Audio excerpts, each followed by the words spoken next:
Në këtë edicion do të ndiqni. Lumnica, kryetari i punëtorëve asnjëherë nuk e ngriti zërin për asnjë punëtor. Rritën rastet me infekcion në sistemin tretës.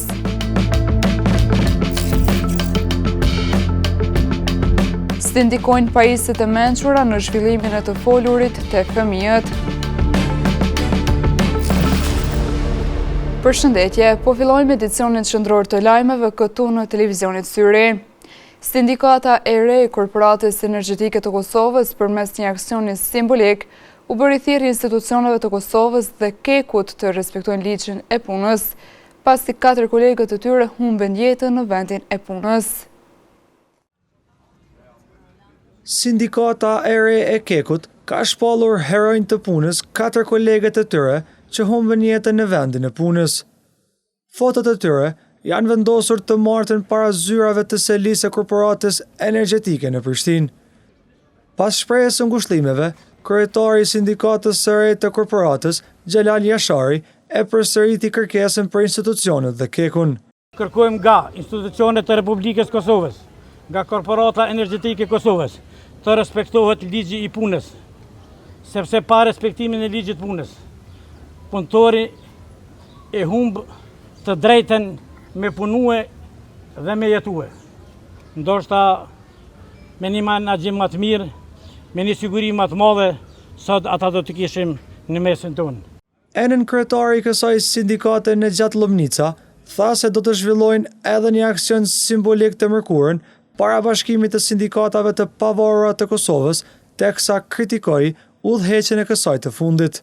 Me vendimin e kryesisë të shkojmë edhe një simbolik të bojmë të bashkimi sindikatave pavarura përkatësisht kryetari i vetëquajtur, i cili asnjëherë nuk e ngriti zanën për asnjë punëtor. Kryetari i punëtorëve nuk flet për punëtorët. Para mendo kjo tregon qartë se sa aktiv është kryetari i BSPK-s bashkë me BSPK-n e vetëquajtur. Për ditën e nesërme është paralajmëruar protest duke filluar nga ora 8 në 3 divizionet e Kekut.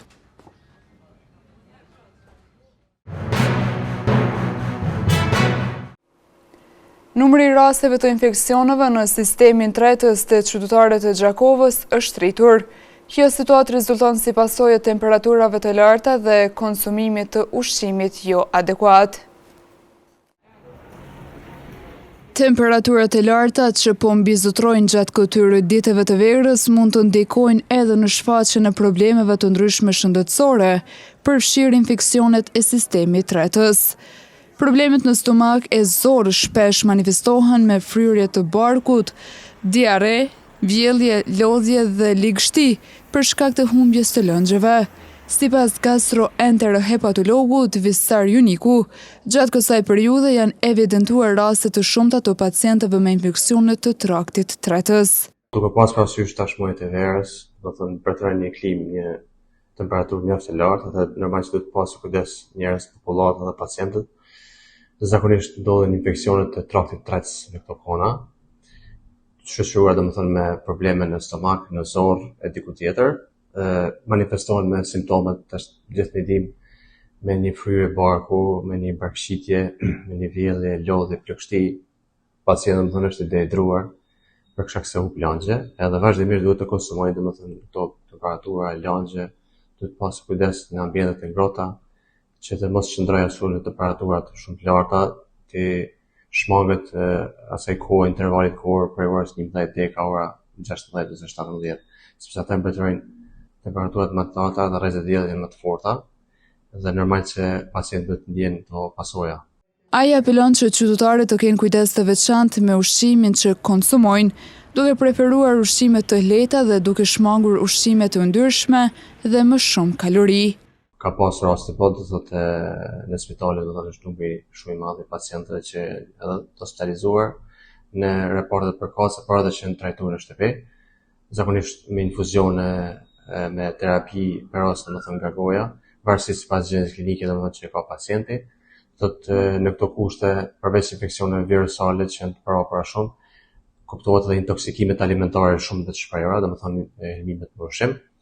Prandaj shumë duhet pas kujdes se çka konsumon njeriu, domethënë ushqime shumë të lehta, jo kalorike, të shmanget shumë ushqimeve të ndryshme, to me karbohidrate, me sheqer shumë dhe sa më shumë të pinë ujë, të ashtu të posedoj veshje të lehta për me pas kujdes shumë. Mjekët këshillojnë që në rast të shfaqjes së simptomave të vazhdueshme, sidomos diares dhe vjelljeve të shpeshta, qytetarët të kërkojnë ndihmë mjekësore në mënyrë që të shmanget dehidratimi dhe komplikime të tjera. E kur jemi të shëndetësia, pajisjet e mençura janë bërë pjesë kryesore e rutinës së fëmijëve, por si ndikon kjo rutinë tek të folurit na tregon materiali në vazhdim.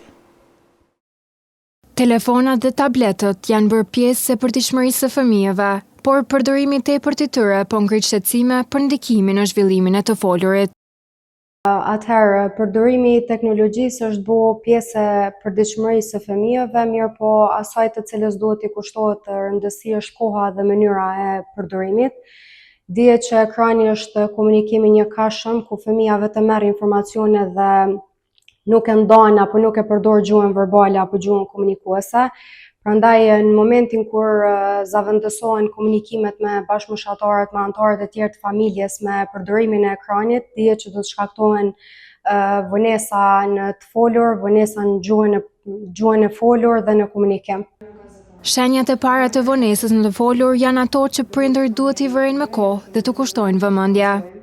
Konsulta logopedike apo këshillimi logopedik është i nevojshëm në momentin kur fëmia shmang kontaktin me sy, kur fëmia deri në moshën 1 vjet, 1 vjet e gjys nuk ka reaksione vokale, kur fëmia deri në moshën 2 vjeçare nuk shpreh për nevojat e veta bazike dhe nuk i merr udhëzimet bazë, kur fëmia injoron kontaktin me bashkëmoshatarët, kur fëmia nuk inicion biseda me anëtarët e tjerë të familjes apo me bashkëmoshatarët në kopshte.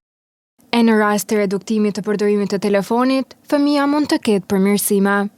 Atëherë gjatë këtyre viteve punë përvojë profesionale, në të shumtën e rasteve kur prindit i është rekomanduar ndalimi i përdorimit të mjeteve teknologjike, ka rezultuar që fëmia ka filluar me shfrytzu mjedisin natyral dhe domethënë në momentin kur zavendësohet ekrani me bisedat me prindë dhe lojën mjedise natyrale, gjithmonë është raportu që fëmia ka filluar me përdor gjuhën e folur, ka filluar me inicu biseda ose të paktën me qenë më interesuar për me përdor gjuhën komunikuese e jo vetëm u ekspozu ndaj ekraneve, ndaj tableteve.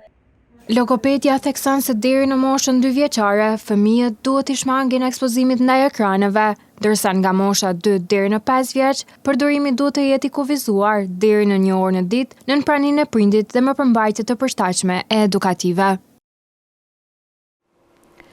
Ministria e Industrisë, Ndërmarrësisë, Tregtisë dhe Inovacionit ka publikuar çmimet maksimale të lejuara për shitjen e derivateve, të cilat po vazhdojnë të mbeten të larta në tregun e Kosovës. Çmimet e derivateve të naftës po vazhdojnë të mbeten të larta në tregun e Kosovës. Ministria e Industrisë, Ndërmarrësisë, Tregtisë dhe Inovacionit ka publikuar çmimet maksimale të lejuara për shitjen e derivateve, të cilat kanë hyrë në fuqi sot nga ora 10. Sipas vendimit të Mintit, çmimi maksimal i naftës është €1,79 për litër, ndërsa benzina mund të shitet deri në €1,53. Çmimi maksimal i gazit është përcaktuar në 62 cent për litër. Edhe në Gjakov, çmimet e derivateve janë pranë kufirit maksimal të lejuar. 1 litër naftë po shitet me €1,79 për litër, ndërsa benzina me €1,52 për litër. Për krahasuar me vetëm disa javë më parë, çmimet kanë shënuar rritje të dukshme. Në mesin e korrikut me 17 korrik, çmimi maksimal i naftës në Kosovë ishte €1,60 për litër, ndërkaq benzina €1,43 për litër. Një ditë më pas, nafta ishte rritur në €1,63. Ndërkaq në fillim të korrikut, çmimi i naftës kishte qenë edhe më i ulët, duke zbritur në €1,41 për litër. Kjo nënkupton se krahasuar me çmimin për 1.60 eurosh në mesin e korrikut, sot 1 litër naftë kushton 19 cent më shumë. Ndryshimet e vazhdueshme të çmimeve të derivateve po reflektohen drejt për drejt në xhepin e qytetarëve, veçanërisht të atyre që për përdorim të përditshëm janë të varur nga automjetet. Në rrugën tranzitit të Gjakovës, kompania Lejtaj Group ka hapur dyert e Hotel Miguna, ku ky investim i ri shihet si një vlerë e shtuar për qytetin. Gjakovës i është shtuar një pikë takimi i ri i luksit dhe mikpritjes. Në rrugën tranzite, kompania Lejtaj Group ka hapur dyert e Hotel Miguna.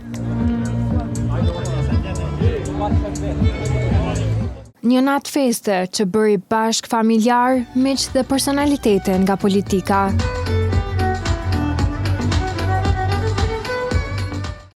Fjala përshëndetse i takoi vetë drejtorit të kompanisë. Faleminderit për kohën që keni gjetë për ne që sonte të jemi bashk në përorimin e këtij objekti, e kësaj ndërtesë, e kësaj shtëpie për pritjen, për të ardhmen që presim që të jemë edhe ne të suksesshëm bashkë me juve. Ne ndërtuam bashkë me bashkëpunëtor, me familjar, me njerëz që kanë qenë të vullnetit mirë me na mbështet edhe kemi mërrit deri në këtë ditë që ta festojmë bashkë. Prandaj unë jam mirënjohës për gjitha institucionet sot që kanë marrë pjesë këtu me ju bashkë, e jemi bashkë për ta festuar këtë ditë që kemi prit për 2 viteve radhas. Për të pranishmit, ky investim i ri shihet si një vlerë e shtuar për qytetin. Është jetë kënaqësi që ne të kemi një hotel të tillë me një standard të lartë europian që padyshim i shton në vlerën qytetit ton. Unë uroj me gjithë shpirt që Hotel Miguna të jetë një destinacion për shumë mysafir, të cilët padyshim do të kenë një mikpritje të jashtëzakonshme dhe pse jo të paharrueshme.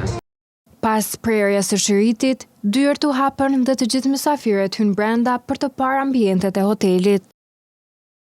Hotel Miguna ka gjithsej 42 dhoma komode, ku 15 për tyre janë apartamente. Çdo gjë brenda është e re dhe e mobiluar në mënyrë moderne për të ofruar mysafirëve sa më shumë rahati. Përveç dhomave, gjendet edhe një bar kafe, një restorant dhe një sallë konferencash. Këto hapësira janë ideale për njerëzit që vinë për punë, për të mbajtur takime biznesi apo thjesht për të relaksuar.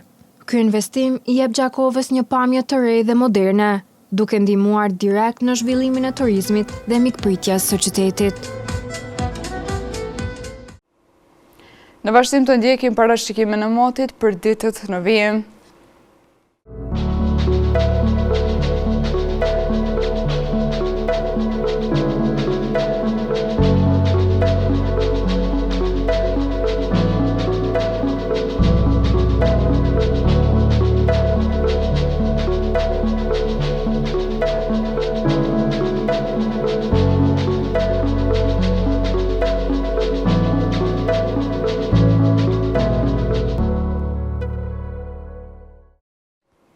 Para se të ndajmi të ndjekim edhe një herë titujt kryesor të këtij edicioni. Lumnica, kryetari i punëtorëve asnjëherë nuk e ngriti zërin për asnjë punëtor. Rritën rastet me infeksion në sistemin tretës.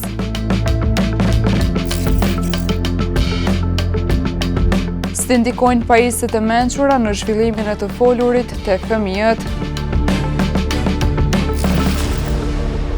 Këtu po përmbyllim këtë edicion qendror të lajmeve. Ju mund të vazhdoni të na ndiqni në televizionin Syri si dhe në rrjetet tona sociale. Mirupafshim.